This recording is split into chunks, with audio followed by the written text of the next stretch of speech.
कभी जिंदगी में किसी पर जुल्म मत करना, किसी की हाय मत लेना। मैं आखिरी बात करके अपने बयान को कंक्लूजन की तरफ लाता हूं कि जिस भाई को ऐसा लगे ना यार बनी बनाई बिगड़ रही है, एवरीथिंग गोइंग वेरी स्मूथ, कारोबार भी अच्छा था, फैमिली भी मजे में थी, सेहत भी बड़ी अच्छी थी, एवरीथिंग गोइंग वेरी वेल, यार अब आहिस्ता आहिस्ता चीजें खराब हो रही हैं, सेहत भी डिस्टर्ब हो रही है, घर में अच्छा खासा प्यार था, लड़ाइयां होना शुरू हो गई हैं, कारोबार भी गड़बड़ हो रहा है, कुछ तो कुछ हो रहा है। जब लगे ना बनी बिगड़ रही है तो चेक कर लेना किसी की हाय तो नहीं ले ली। हाँ, मजलूम होता कमजोर है मगर उसकी पुकार अर्श तक जाती है। अगर उसने हाथ उठा लिए ना तो बर्बादी से कोई नहीं बचा सकेगा। दुआएं लेने वाले बनो, हाय लेने वाले ना बनो।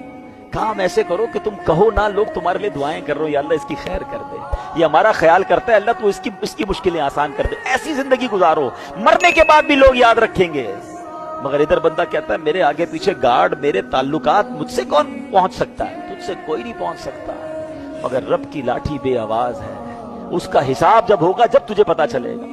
तो जिंदगी में कभी किसी का हक ना मारना, ये दुआ सिखा रही है मुझे और आपको कि उस बंदे ने उस अमानत को बचा के रखा और कितना बड़ा कर वापस लौटाया। तो खुदारा कितना ही बड़ा मकाम आपका क्यों ना हो जाए, किसी गरीब आदमी का भी हक हमारी तरफ नहीं, डर जाया करे यार।